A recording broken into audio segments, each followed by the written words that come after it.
let me say welcome to Socrates in the City, Oxford edition. Thank you. Thank you. I didn't know that the English were capable of such enthusiasm. I thank you for surprising me. This is really such a joy for me to be here. Many of you are familiar with Socrates in the City. You know that we've done them throughout the United States, mostly in New York City. Never here in merry old England. It struck me that most of the people that I wanted to interview, but that's an exaggeration, many of the people I wanted to interview were here in Oxford. And I thought if we did it here, it would be very easy. We could just sort of set up and do a number of these.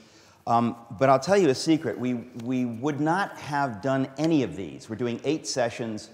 We wouldn't have done any of them if this morning's guest, Mr. Walter Hooper, had declined. Because as far as I was concerned, this was the most important one. This was the one that I wanted most to do. And I'll tell you why.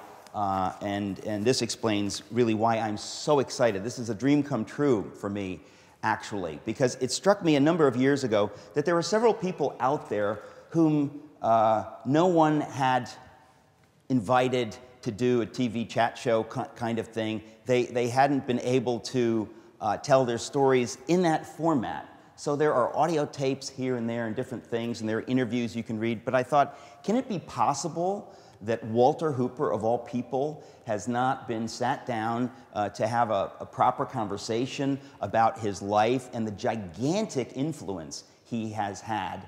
I mean, it's actually more than gigantic. It's dispositive, would be a good William F. Buckley word, on the legacy of C.S. Lewis. It's outrageous. And so I think the side of me that's annoyed by injustice says, somebody's got to do this. This is absurd. Maybe I could do it. What a thrill that would be, what a dream it would be. And so it's been a long time in coming. I first had this ambition, I remember distinctly, I guess it was the second trimester of my mother's pregnancy with me in 1963, early 63. I knew that I wanted to do this. But I really wanted to do this for a long time. So I can't believe that we're here, that Mr. Hooper has consented.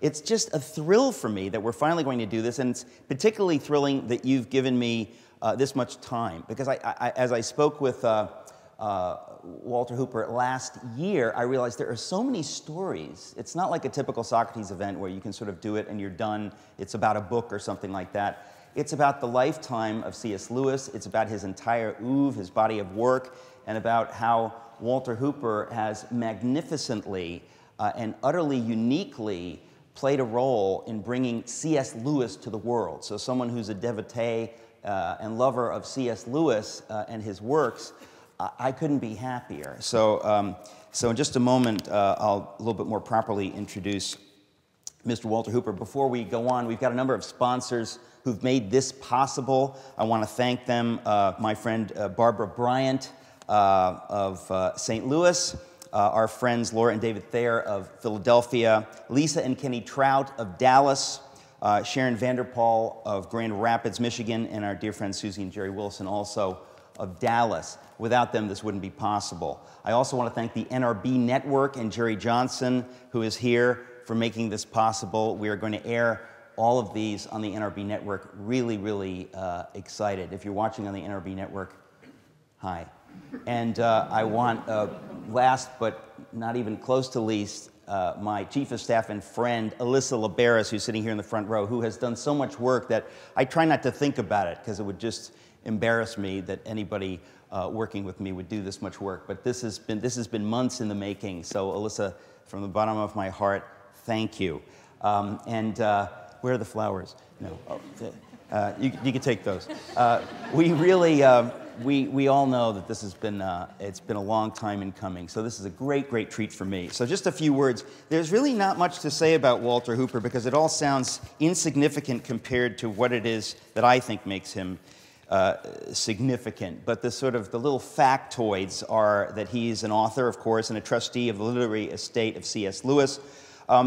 These are some important facts. He was born in Reidsville, North Carolina in 1931, served in the U.S. Army for 2 years, earned his master's in education in 1958, and taught English at the University of Kentucky in the early 1960s. After he'd corresponded with C.S. Lewis for a number of years, starting with his time in the Army, he was able to visit C.S. Lewis in England, where the great C.S. Lewis, the legend, asked Walter Hooper to stay with him at the Kilns, at his home, as secretary. So following Lewis's death, which actually was just a few months later, Walter Hooper worked with Lewis's dear friend, fellow Inkling Owen Barfield, really to organize and preserve Lewis's rather vast works. So many essays and writings, and of course letters. We can talk about that as well. He became friends with a number of the Inklings, most of whom were living at that time, including Tolkien, Charles Williams, and of course Owen Barfield. Mr. Hooper was ordained as an Anglican priest and was the chaplain, in fact, of 2 Oxford colleges and served as assistant rector of the Church of St. Mary Magdalene in Oxford. Walter Hooper converted to Catholicism in 1988. We have so much to talk about, so I'd better shut up and just say, please give a warm Socrates in the City Oxford edition welcome to Mr. Walter Hooper.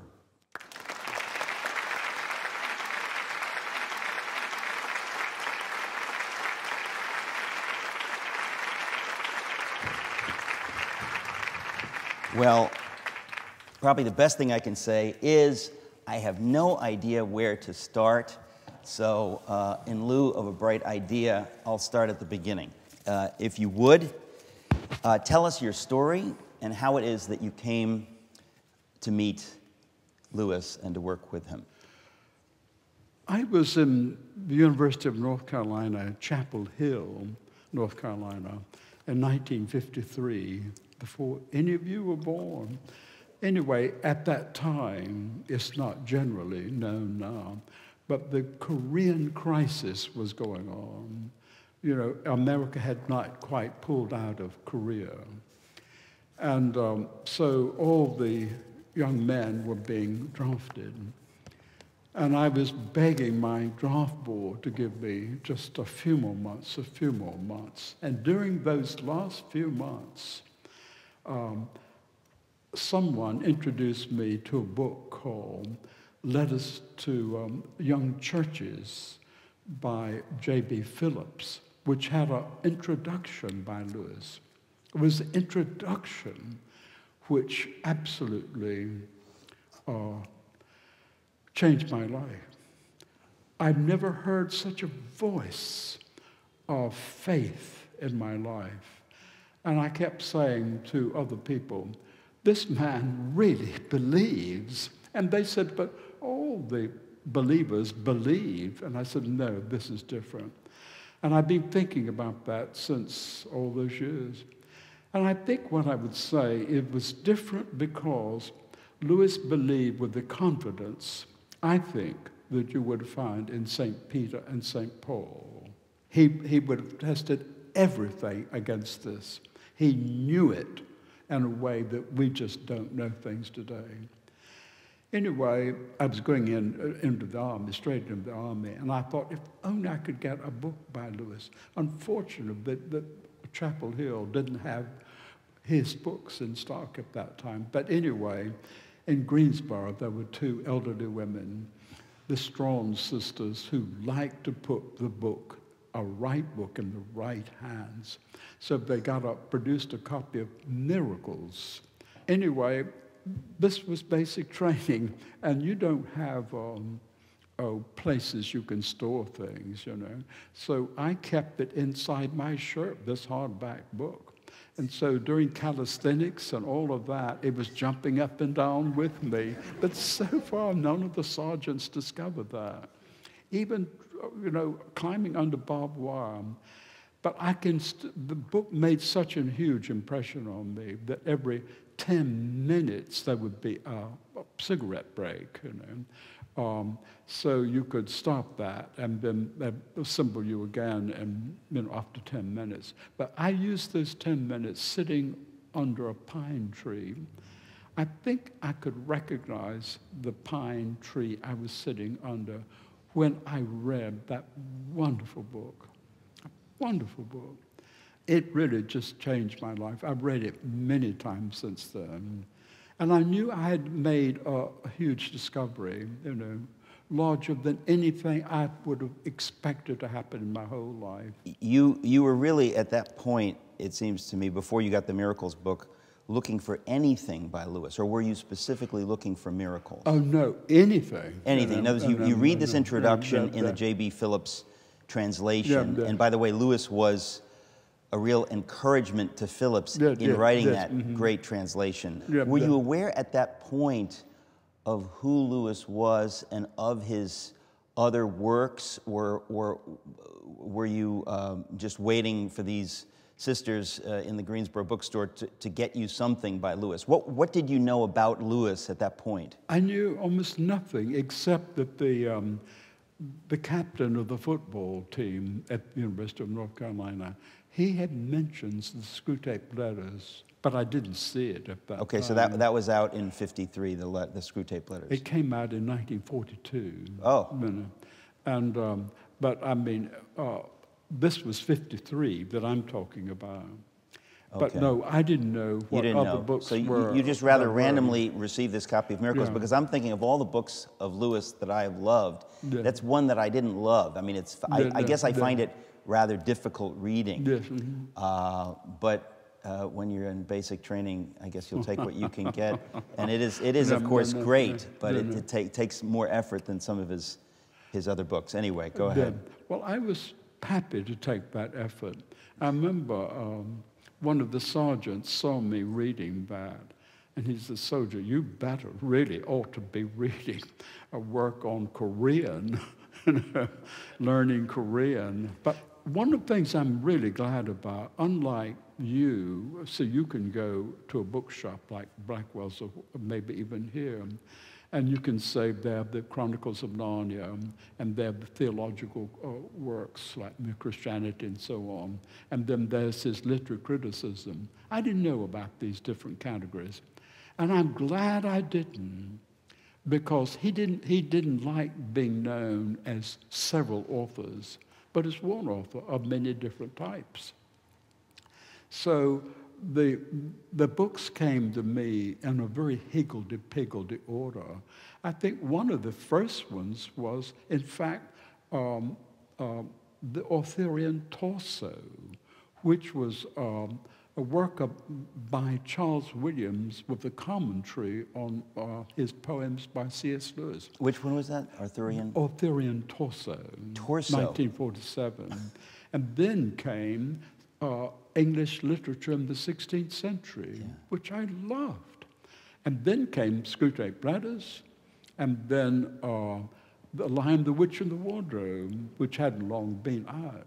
So they came, I liked, but I could hear the voice of C.S. Lewis in each of those, The same, siren voice that had reached me from Miracles. In his reply to me, and I didn't expect a reply, he said, "Even at our sins, we should look no longer than to know and repent them, for they're not a proper object of contemplation.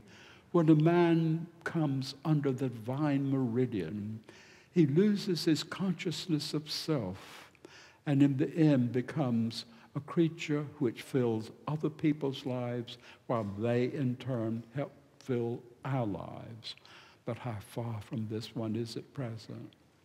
He entered so deeply into other people's lives that for a while I wondered, before I met him, is there any C.S. Lewis left if he's so spread out in other people's lives and other people are so influential to him? Well, I was to find that out later. That's extraordinary, what you're telling us, that he takes the trouble not just to reply, but to reply sensitively and in some depth. That's hard to believe. Well, as I later discovered, he believed that if you write a book, you can write, anybody can write a book if they want to, but if you publish a book and you sell it and people buy it, you have responsibility to those people who write to you. You didn't have to do that. You, in one way, asked for that, and you also being paid for it as well. So you must reply to people. He took them seriously.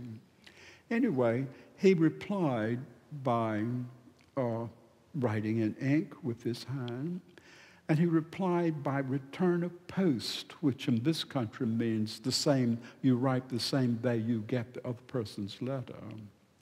So he wrote enormous numbers of letters. But I mean, when you look at the quality of the letters, you realize he really did answer what I had said to him. Anyway, I liked him even more as a man.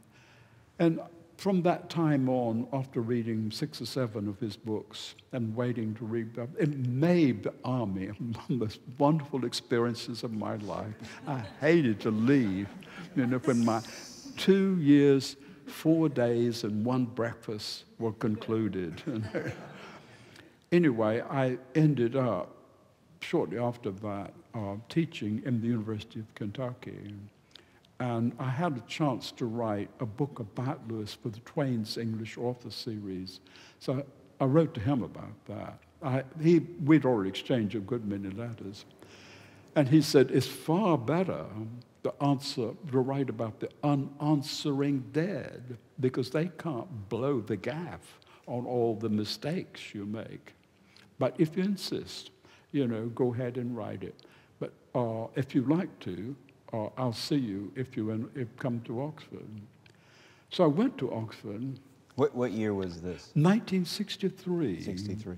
And I had an appointment with him at the Kilns, his house about 4.5 miles away, on Monday, the 10th of June, 1963. And I'd only just got here. I had not any idea that in English homes, at that time at least, the bathroom and the lavatory were separate rooms.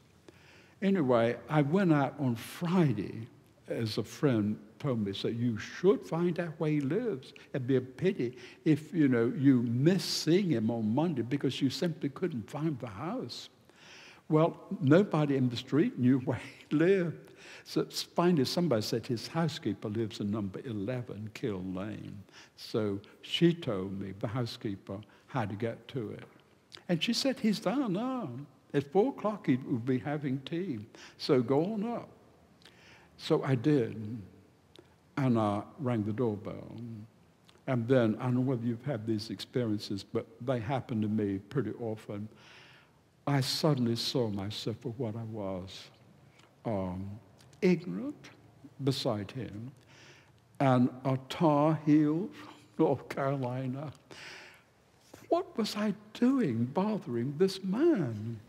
And I just wish there had been a hole big enough to just hold me and drop me into it. I really wanted to flee. Even though he invited you? Even though he'd invited me.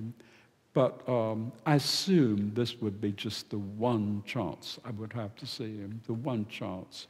So I really, when he invited me in, well, I thought this is what I've wanted for years and years, And he could not have been nicer.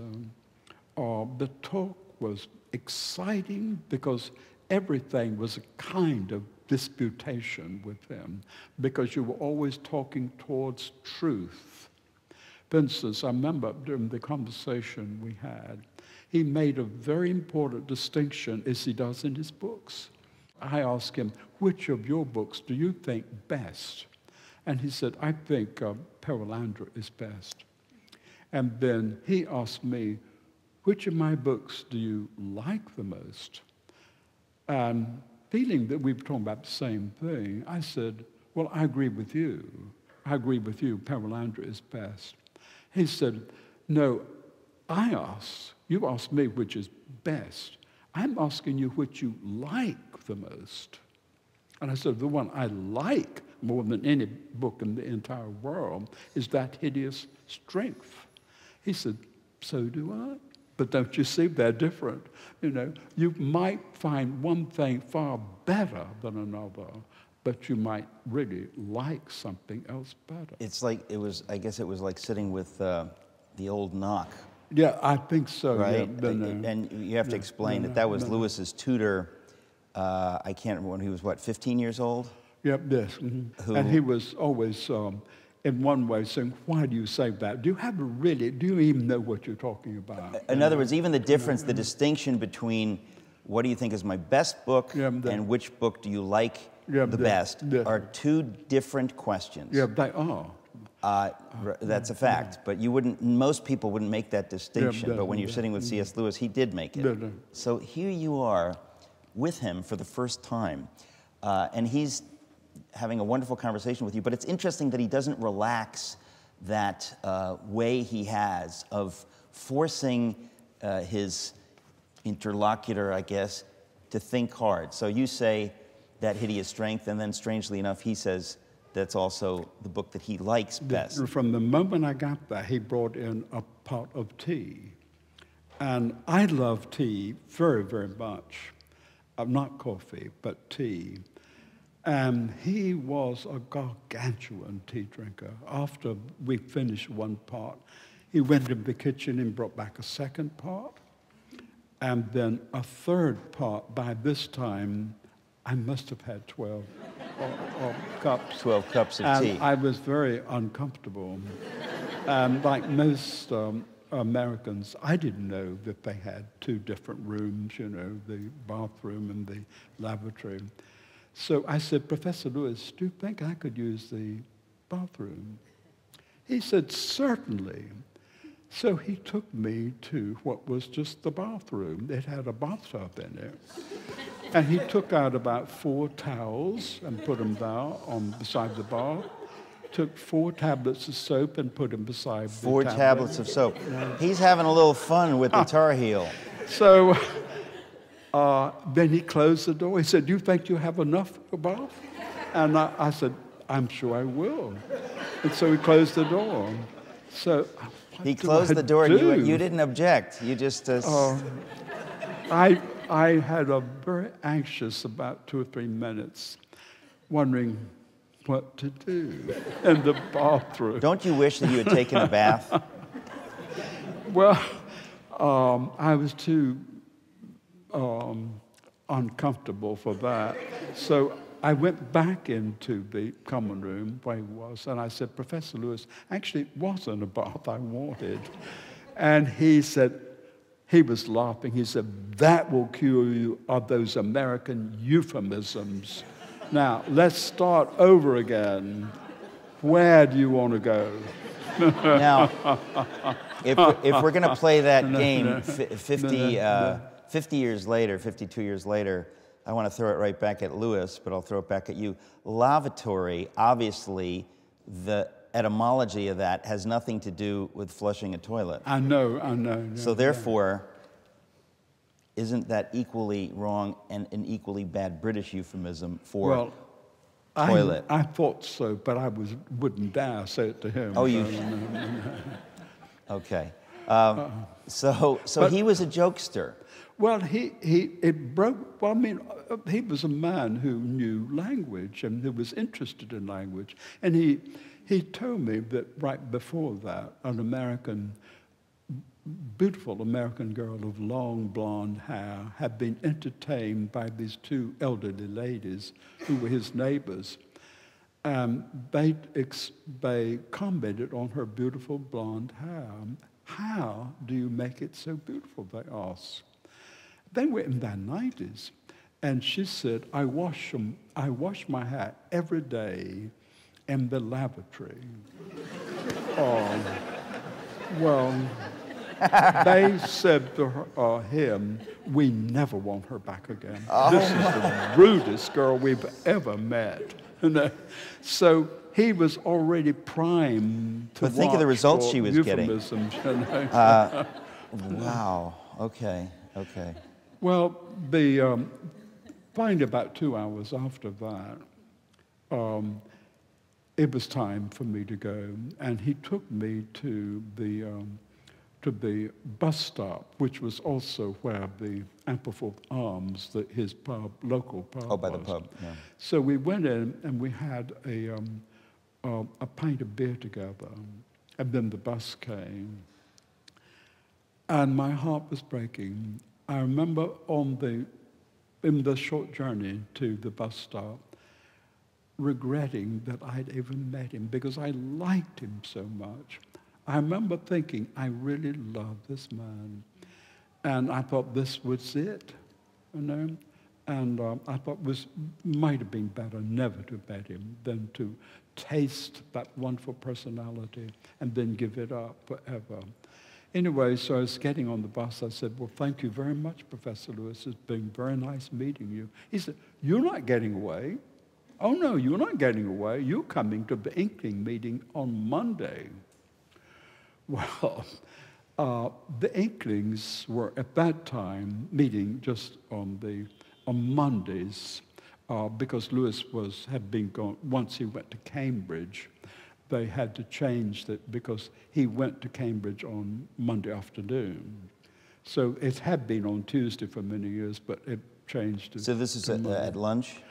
Oh, well, they started at about 11 o'clock drinking beer. I'm surprised, drinking beer. I'm surprised that the Inklings were meeting as late as 1963. I hadn't realized that it went on so long. They continued throughout the rest of his life, you know? Oh, no, he loved the Inkling meetings, you know? And they were meeting at that time, they had been for this last several years, in the Lamb and Flag, which is across from the Bird and the Baby. Uh-huh. And there were eight. What happened to make them quit the Bird and Baby? Well, see, in the old days, the rabbit room which they met in was part of the publican's own territory. That was their sitting room. It wasn't part of the pub. It was part of where the publican lived. See, the keeper of the pub was called the publican? That's right. That's what they call him, you know. I know that sounds, but anyway, they still are. I know they're sinners, but anyway, the publican, Charles Blagrove, who had said to them, have this room, you can meet him there. Okay, so no one else was allowed to go in there. This was they had the rabbit room where we can walk through now. So nobody else would have gone in there because it was a private room. It was a private room, okay. So anyway, but he had died, and the new people, other publicans, had opened it up to everybody. Oh. So they wouldn't have had it privately, and they might not have been able to get in at all. So they were just having in the open room part of the pub of the Lamb and Flag. But it was all right. I mean, they liked that too. There were 8 people there, I remember, and one of those, who was an occasional visitor, was Lewis's friend, Roger Lancelin Green, who had a lot to do with the Narnian stories, and whose books I had read and liked very much. And in his King Arthur and the Knights of the Round Table, he had made a great deal of the spiritual kingdom of Logress, it's called, in his Etherion book. And I mentioned that Logress, the spiritual kingdom, which Lewis mentions in That Hideous Strength. Anyway, Lewis picked up what I said, and then it went like a ball, you know, around the room, and other people talked about it. He then asked me more questions, and I answered. He was a very easy man to talk with in these groups. He brought you out. Instead of making you feel small or ignorant or anything, he brought you out. He was like God, I think, in that way. He wanted you to shine. He really wanted the best of you to shine forth, you know. The curious thing was, he didn't do much talking himself, but he made good talk possible. I've never seen anybody who could bring you out more and make you shine. When I left that meeting, I thought, Walter Hooper, you are beginning to get intelligent, you know. And who else was in that room? Was Tolkien there at that time? No, his son, Christopher, was there. His son was there. I'm trying to think who else. Owen Barfield, was he there? No, he wasn't. You know. But John Walsh, the historian, was and various other members, of the university, like Colin Hardy, was always there. Dr. Havard was his doctor, and several others. But it was a very lovely group. But Lewis made it possible. It made it work, Anyway, then I thought, I'm back to my old worries again. I won't see him anymore. This is it. I've had him at least 2 times. So I thought, well, I should be very grateful. Anyway, we stepped outside, and he leant down to give some money to this beggar who was sitting on the curb. And I'm ashamed that I said it, but I said the usual thing. I said to Lewis, aren't you afraid that this man will spend that money on drink? And he said, well, if I kept it, I would. Wow. And then after that, I started on my, well, thank you very much, Professor. He said, you're not getting away. You're not getting away. You're coming back to the Kills on Wednesday. And so... And how did he know, how long were you planning to be in Oxford at that time? Oh, a number of months. Oh, okay. Yeah. So he said, you're coming on Wednesday. And so Wednesday was a lovely day. I asked him what he did, for instance, that day, what he did with his manuscripts. And he said, well, he was always short of paper, and paper was valuable, you said, because of the war. And he said, when I write a book, say, like The Lion, the Witch, and the Wardrobe, I turn it over, then I write another book on the back of that. And then he said, and then I throw it away. Well, what can I say? Stop. But I think he knew that I really did appreciate his writings and was sorry that he did that. But I didn't dare say anything. Anyway, then he said, well, you're not leaving because you're coming back on Sunday because we're going to church together and you're having breakfast there. And you have what there? Breakfast. He loved cooking breakfast himself. Now, what do you think was behind this? Did he have a specific reason, or he just said, no, you must come back? What do you suppose was going on? Well, I think he knew I liked him very much. And I had come a long way. And he knew you were working on this book? Yes, he did. Okay. That was very little was said about that. He may have liked me. I mean, this is an awful thing to say, and I apologize. I think of him as just being very good to me. But anyway, it was not very long after that we got into the habit of the 3 meetings a week. And then in early July, I went out one Sunday to find him. He was in his house coat, and he was trying to write a letter to the American Lady, as she's been called. The letters to her were published as American Lady, Mrs. Shelburne. Anyway, who was a complaining person. Anyway, he could hardly push the pen across the paper. And he was going into the hospital. I didn't realize that he had problems. He had an infected kidney and an affected prostate gland, but he was too weak, his heart was too weak for an operation. Otherwise, it'd be very simple, and they would be, I think, in America now.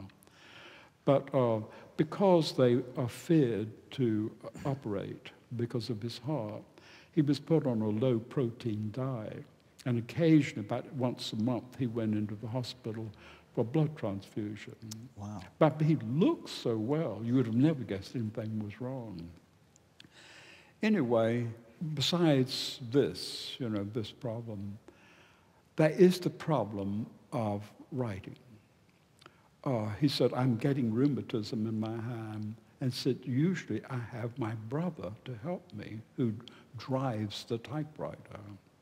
Drives the typewriter. Drives the typewriter, as they expressed it.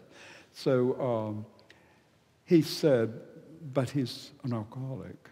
He was at that point in Ireland, in Drogheda, where he'd been going since 1947, and he'd been away already for about 6 months. And so Lewis said, the thing is that I really need a secretary. Would you stop and live here with me and give up your job? And I said, yes. And anyway, he went into the hospital the next day. And then I had become friends with Austin Farrer and his wife, the warden of Keble. And I was with them when we heard that Lewis had had a heart attack and probably was dying. Anyway, after 3 days, we were still waiting by the telephone to hear he had died. But they rang to say, Professor Lewis has come out of his coma and is asking for his tea. So we hurried around to the hospital. Do you remember what month this was? This was in July. July. Austin Farrer said, you had us worried, Jack, He said, no, I don't think it can be said I was a very well man. But he said, Walter, I want you to arrive tomorrow morning early with pen and paper, because we got to get on with those letters. The letters were stacking up. So for the next 2 weeks, I went by and we worked all day. But one of the things I learned as beginning his work as his secretary was I had a lot of correspondence with his lawyer, Owen Barfield, whom you mentioned.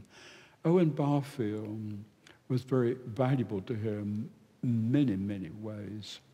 But in 1941, as Barfield explained to me, Lewis, that was the year of the Screwtape Letters. They were published separately in a magazine, church magazine, one at a time.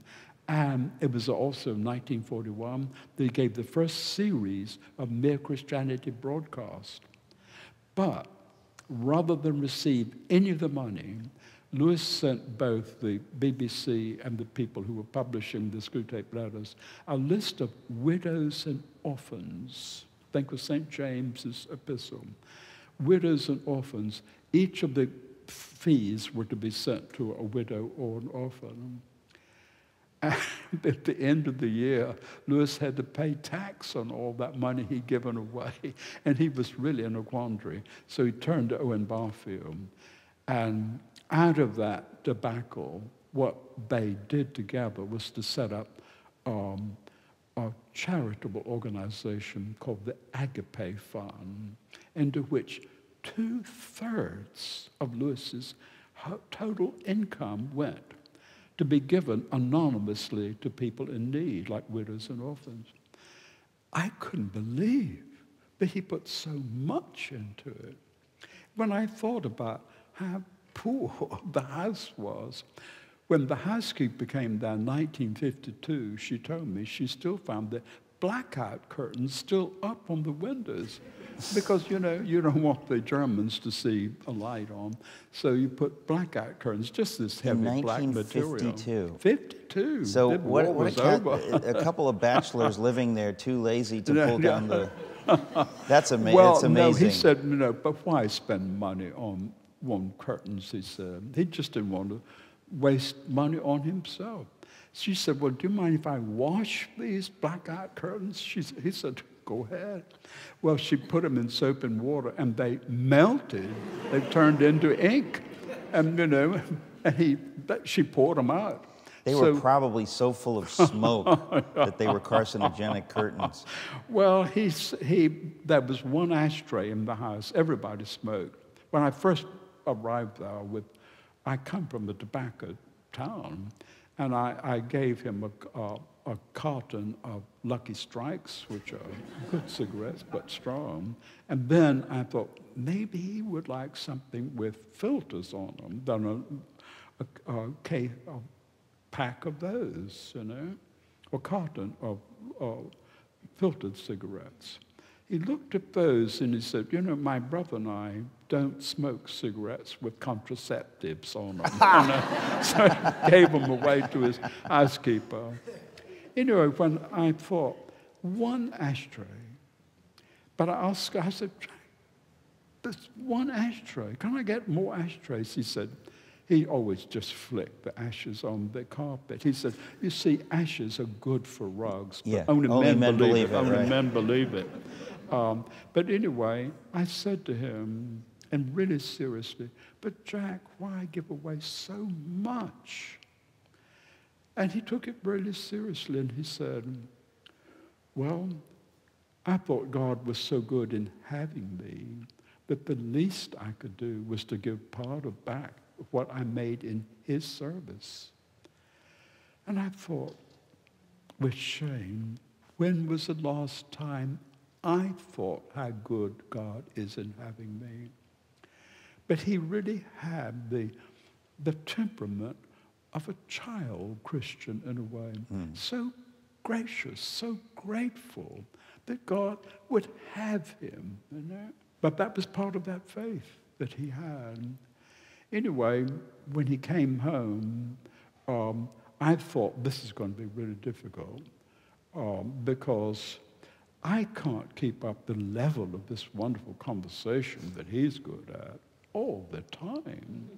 But he didn't want to talk all the time either. And I discovered something, it may strike you as unusual or simple, but he liked, and I'm sure he did this with Warnie, he liked to sit quietly reading his book with another person.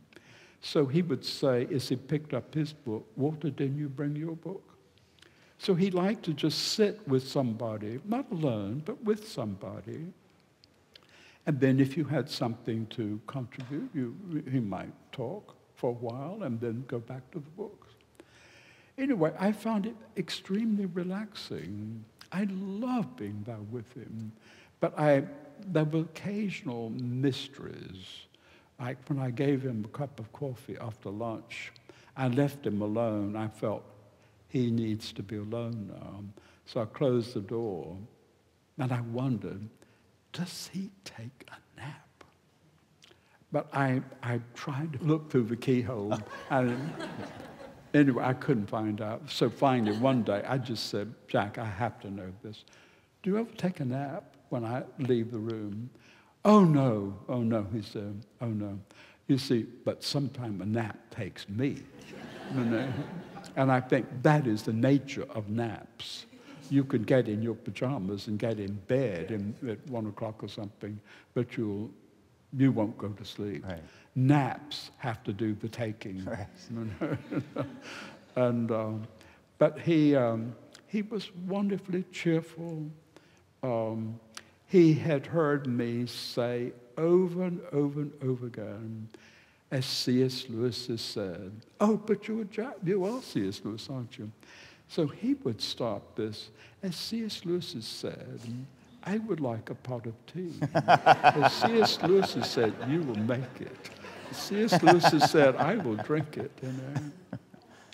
But then one day, the serious things that happened too. I found him really worried about his brother. This brings up something, a very important conversation that changed, I think, my life permanently. I didn't know it at the time, but in one way, this is the occasion, the only time, where I won an argument with him. But anyway, he was very worried about what would happen to his brother when he himself died. Now, his brother was significantly older than he was, or at least a few years. He was 4 years older. 4 years older. Then. But he was an alcoholic, and, you know, he just let money just waste away. He didn't have enough to live on himself, I think, not from his pension. So Lewis was worried about what he would live on when he himself died. I said, it's simple. He will live on your royalties. Yeah. And he said, but what you don't understand is that after an author dies, after about 3 years after he dies, his books trail off to nothing, and this will happen. And I said, but it won't happen to your books. And he said, well, sometime an author has a resurrection like Sir Walter Scott was having then, but this is very, very rare. Mine will stop. And I said, actually, they won't stop. And he said, what is it about this young secretary who knows things that I don't know? Why won't they stop?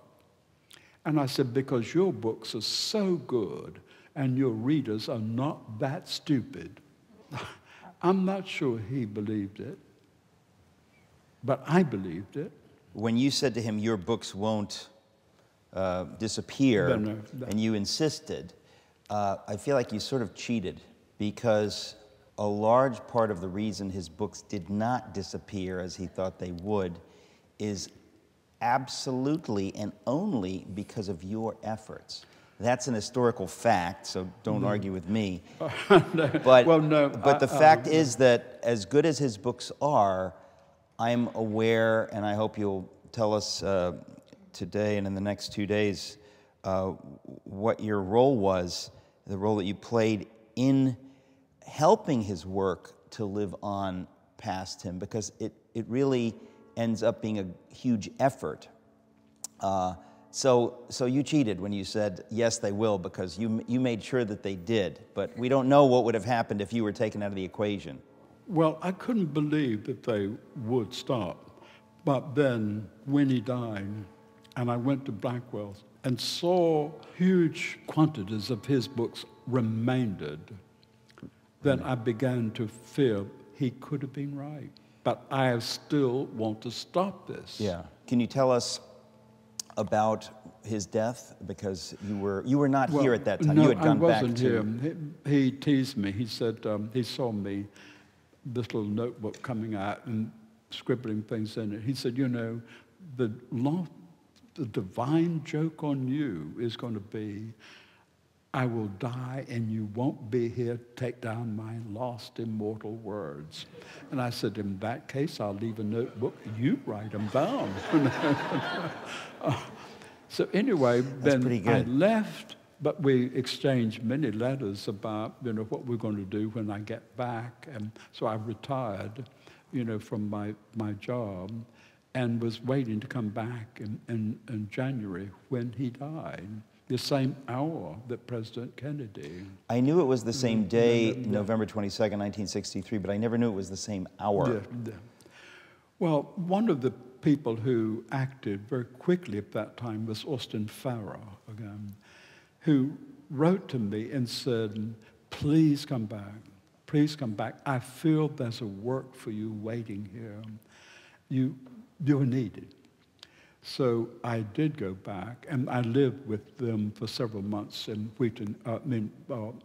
Keble College. With Austin Farrar? Yeah, and then this was the time when I met Warnie. Oh, you hadn't met him at all? He was in Ireland all that time? In Ireland. Now, I don't quite understand. He would go to Ireland just to go to Ireland? Or because when Lewis said to you that he was an alcoholic, I wasn't aware if there was some connection with Ireland. Would he just go off on a drunk to Ireland, or would he? As he reveals in his own biography of Brothers and Friends, in 1947 he went to Drogheda, and that's near Dublin, and he was to meet a fellow friend there. But anyway, the friend didn't show up, and he got very, very drunk and ended up in the hospital. And one of the first people to see he saw when he opened his eyes was Mother Mary Martin, the founder of the Medical Missionaries of Mary, who built that huge that hospital, Our Lady of Lourdes Hospital. So she nursed him back to health with the doctors. So she then sent for C.S. Lewis to come over there. And he went over there very worried about his brother. This is 1947. But Warnie wouldn't come home with him. He wanted to stay in this inn, the White Horse. And he had found a little Anglican church there, which he went to. And so it became his home away from home. And the nuns allowed him to go out all day and drink and yet come home at night to the hospital. And he had a nice a life if you very can get close it. friend, Major Henry, another alcoholic, another major, who had a car. And they would just go around all day long, you know, from pub to pub, little village to village. So he got used to that life. He liked it. And so this is where he was when I was with Lewis.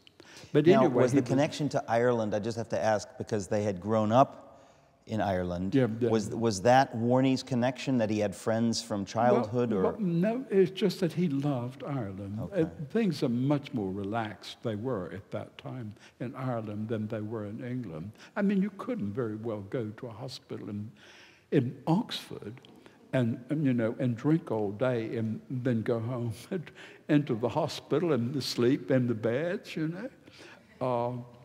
But they allowed it. And anyway, he came back to look after his brother, though, in November, right before his brother died. So they had a few weeks together. Anyway, Warney came back to take care of... Yeah. But then Warney was getting ready, when I met him, to go back to Ireland. But anyway, he had decided that he was a broke man. He didn't have enough money. And so he was moving out of the Kills, which could have been his for the rest of his life, but he thought the taxes would be so much, so he had bought a small house close by, and he was getting rid of everything. Anyway, he gave me a lot of his Lewis's notebooks and papers, and he invited me to start editing Lewis's writings.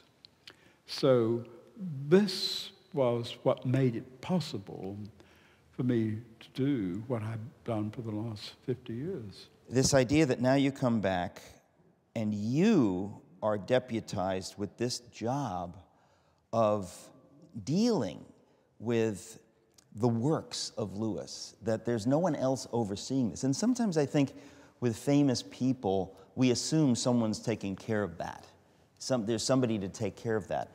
But the idea that there was no one, the idea that his brother is so worried that he can't, I mean, what a strange irony that he's making so much money in royalties, he's giving it all away, and now his brother is worried that he can't stay in the kilns and that he's got to move out and... Well, they both men tended to panic. I think this was in the nature of their family.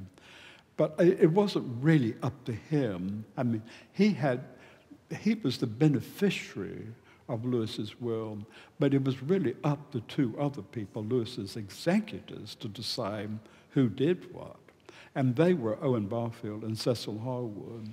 And at that time, you know, because books were of copyright for 50 years after the author's death, they didn't think they could live for 50 years, but they thought I could. But they saw my interest, and they had things, their lives were very complex and busy. They were writing their own books. And they didn't want to spend all their time with their friends' books. So they were happy to see this young American, you know, who could do all this legwork and who was interested. And what needed to be done, just so we understand? I mean, he dies. It's difficult for us to imagine what was necessary. He'd written all of his books, obviously. What was... Well, I had heard from one of the publishers that one of the best ways to sell a new book is to bring back old books of the same author.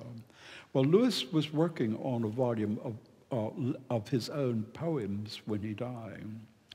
And so I felt, as a tribute to him, I should finish the book that he wanted to put into print. Okay. So... and who was the publisher? Well, Jeffrey Bless. Okay, the famous, yeah. I then presented them with the poems, and they were willing to publish them. And so that book came out. But then I realized that Lewis knew very little about his own writings. I mean, he didn't have copies of them. He had a copy of one of the Narnian stories. He had very few of his own works. One time, for instance, he said, "What is your favorite poem? Can you quote your favorite poem?" I said, "I can." He said, "Well, do." So it was actually a poem from his book, Pilgrim's Regress, which I like very much. Skazens, it's called. Anyway, I quoted the poem, and he said, "Wow, that's so good. Could you write down a copy for me?" And I said, "But Jack, it's your poem." "Is it?" Well, that's not half bad, is it? You know? I'm confused because I was under the impression that Lewis surely had what we call a photographic memory. Well, he did, but except his own works. You know? Or you don't think he was putting you on? Now I'm Oh, wondering, no, I'm because sure he was such a joker.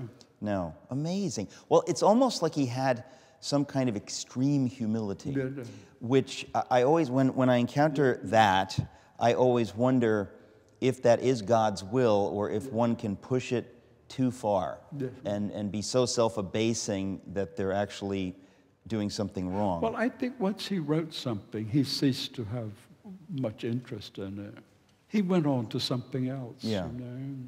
But he can't have lied, you know. I mean, he really was thrilled to hear that poem. That's amazing. Now, did he have any sense of, I mean, you said that he is keeping up this outrageous correspondence with dozens and scores of people around the world and spending great effort in that. Did he have any sense, do you think, that what he was writing would be collected at some point? You, if people listening don't know, you, among all the things you've done, one of the greatest things you've done is publish 3 gigantic volumes of Lewis's collected letters. A gigantic editorial effort to do that. But Lewis is pouring so much of himself into letters to strangers, practically. Do you suppose that he had any sense that they might be preserved? I think, yes. I saw one time a note he wrote when he was in the hospital to his brother. He was worried again, you know, about what his brother would live on when he died. And in that little short note, he said, what you might do to try to keep the wolf from the door is to collect and publish some of my letters spiritual letters. And so I knew that he was aware that, you know, they weren't junk. You know, they were not junk. They weren't text messages. No. He didn't preserve letters to him. And he couldn't have told you where the letters were sent to. Well, this is the question I want to ask, just because we're not going to do any of this in order, but since we're on this subject, in collecting his letters, surely there are many, many letters that he wrote which you wouldn't have been able to get back to publish. Do you have any? Well, as he spent 2 hours every morning writing letters, what I have published in something like 3,500 pages, they can't represent all that he wrote. So, you know, but that's the best I can do so far. Well, so far, yeah. So beginning in 1967, I began collecting his letters for the Bodleian Library. So at least I had the advantage of knowing who many of the people he wrote to. So I wrote to them and asked for his letters. The Bodleian Library is not able to pay sums, you know, huge sums like that. So they have a number of people called the Friends of the Bodleian, of which I'm one. And we just collect on behalf of the Bodleian Library. So that's where most of the letters, most of them are. But then the good bit in Wheaton College as well. But Wheaton and the Bodleian have an exchange program. They send copies of what they have, and we send copies of what we have. You know? It's just extra. Well, I just think that, you know, anyone who loves Lewis, he's a never-ending fountain. You don't ever have to stop reading Lewis and reading those letters. I know that I haven't read all of them yet, but I have them. You were talking about the job that was given to you, that he didn't care about his own writing. So you're presented with what at that point? Your job is what? My job was to, I wanted his books to stay in print. But I believe, if that publisher said, a new book helps to sell old books. Well, I began to go to the Bodleian Library and look through everything. I would take out, say, a journal like the Guardian, this is a church magazine, and start with page 1. It would take me usually 2 weeks, just turning pages, see if I could find anything by C.S. Lewis. And I did that with the Church Times, page after page after page. And I remember one time I was seated across the seat from this tall priest from Canada. And he could watch, because he was very tall, he could look down over the partition and see what I had. And one of Lewis's friends had told me, a young man, that he was pretty sure he'd seen something by Lewis in something called Men Only. Well, I got it into my head that Men Only was about deep sea fishing and wrestling with bears and things. So I ordered up, as I always did, something like, from 1930 up to 63. So they had piles of these. I mean, they brought them in 2 or 3 trolleys, and they put a stack of about 100 in front of me. Well, it weren't about deep sea fishing. Lord, no. And the priest was looking at me, and I was so embarrassed. They were pornography, if you haven't understood that yet. And anyway, I followed him out when he was just shaking his head all the time. And I followed him out, and I said, Father, it's not what you think. What do you think I think? He said. I said, I'm not reading pornography. I'm looking, actually, to see if there's an essay by C.S. Lewis. And you really expect to find him in there? And I said, well, somebody said they thought maybe there was. He said, I don't believe you. Anyway, I followed him down to St. Bennett's, pleading with him. I said, just give me a chance. I'm really not what you think. He said, we'll see, because he was allowed the next day. And anyway, he saw me as I went through until 1963, turning every page. I didn't find anything by C.S. Lewis. But anyway, during that year, I found a lot, though. But meanwhile, so when you say found things, so found essays or little things that had not been collected? Oh, many, many things, including his poems, you see. One of the things that he simply didn't know about, how many poems he published and where they were. And they were mostly published in Punch magazine and other places. So I found many, many poems, and that's what was published in, October of 64. Okay, 64. So that was the book. So that really was your initial project, yes, was to get out this new book yes, within a year of his death, and so you were looking for his poems. Yeah, now, that was selected poems or collected poems? What was that? It was just poems, it was called. It was selected, but they were just called poems. Okay, and so it wasn't definitive. It was the best that you thought. No. But I like his poems very, very much. And at the same time, I had inherited from Warney a number of other manuscripts, such as many essays that he had read in Cambridge to various groups. And so I published a volume with Cambridge, and then a copy with Bless.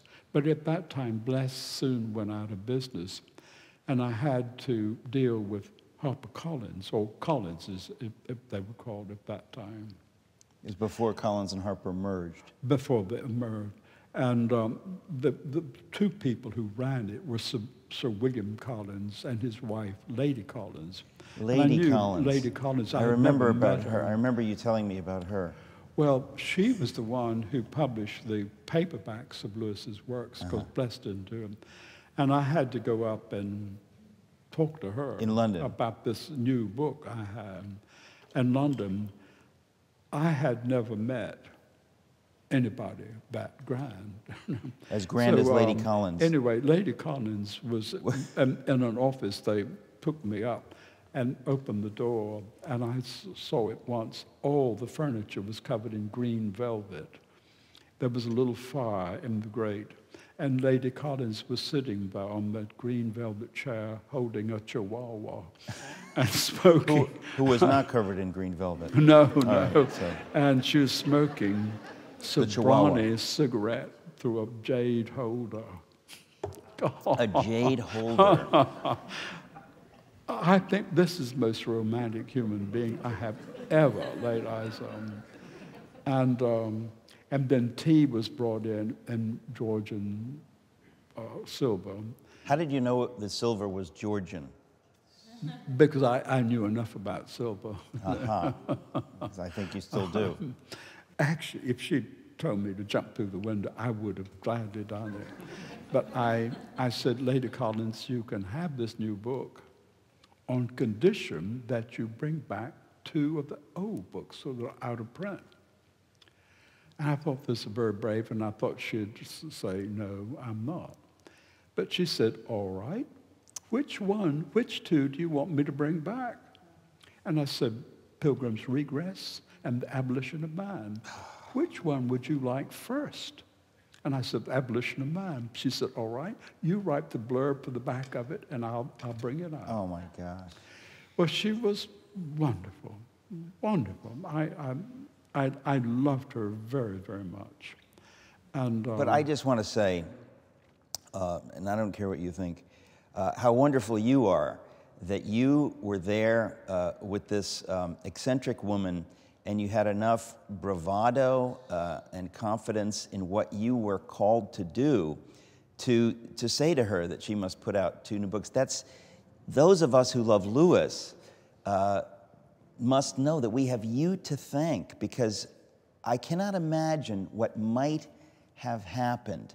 As I've heard you tell some of these stories before, it becomes eminently clear that it is not even close to inevitable that his works would have carried on. I mean, the abolition of man, which is so central to so many people's lives, it's a prophetic work, unfortunately, yes. Speaking about much that's happening today, and that's finally, many things that are finally bearing fruit today, many trends that Lewis had his finger on. Yeah. You know, the idea that you were able in 1964 to get this woman to say she'll put that book out, that's not insignificant. So I just want to annotate your comments to say that's a big deal, that as a young man you were willing to sort of put that out there, and how wonderful that she had the wisdom to see that this was a good idea. But that's I'm excited just to hear this. Well, thank you. Sometimes it wasn't, romantic people like Lady Collins. But I remember Owen Barfield. He kept being amazed. He said, "You don't mind doing anything, do you? But you'll sacrifice anything for C.S. Lewis." But we had just received a contract for a book that I put together called God in the Dark. I given to people, Erdmans. Now, did you come up with that title? Where does that title come from? It comes from one of Lewis's essays. The people in the past, they believed in God or the gods, and they believed they were being judged. But for the modern man, the roles are reversed. God is in the dark, and man is on the bench. Well, that's one of those British terms that most Americans have no idea what that means. I know. I wonder why they even chose it. God in the dark. It's just an old foreign term. Well, we got the contract for them. They were willing to take it. But they were giving Lewis, and this is what really hurt me, they were giving Lewis 10% royalty. That's what you start a young man with. You start with 10%. And so Owen Barfield says, well, they're starting him as though he's nobody. And so I struck through it with a big pen and put 15%. He said, you can't possibly get away with that, can you? I said, try it. Well, let's see. I did. I'm surprised, too. But anyway. Well, in New York, we call this chutzpah. Yeah. It's terrific. Do they even have a word for this in England? What I do. Well, chutzpah, what would they call that? I think that characteristic, maybe it took an American to be so brassy would be maybe the English word, a little brassy. I was very brassy then. I'm not now. I've lost it somehow, I think, you know. But I needed to be at that time. Yeah. And I thought of that argument with Lewis, which I obviously have won, would you say? Yeah, yeah. Well, it's extraordinary. It's absolutely extraordinary. I think there's so many things. I'm so glad we have a couple more days to continue our conversation, although I confess I hate to stop now just because there's so much that I want to ask you about these manuscripts and about Warney's bonfires where he would put the manuscripts on and rescuing manuscripts, and there's just so much. But I guess we'll get to that tomorrow, same bat time, same bat channel, 11 a.m. here at St. Aldate's. I want to thank you again for being part of this, and I do mean that if you had not consented to doing this, you know, we've been emailing over the year, we wouldn't have done any of this. I said, to me, this is what must happen. The other stuff is ancillary. We've got wonderful interviews, but this I felt must happen because, as I said, to me, it's nothing less than an injustice that these stories haven't been told in a more public way. I know that many of them are out there. You've written things. You send me some things, but to hear them from you is significantly different. So thank you for being here. And we'll let you leave if you promise to return tomorrow. So thank you. Afraid not to. I think, yeah, no. We've only scratched the surface. That's why I said we've got to do several of these. So, but in the interest of your time and energy, we'll do it in this fashion. So, another enthusiastic Socrates in the City, Oxford. Round of applause for Walter Hooper. Thank you.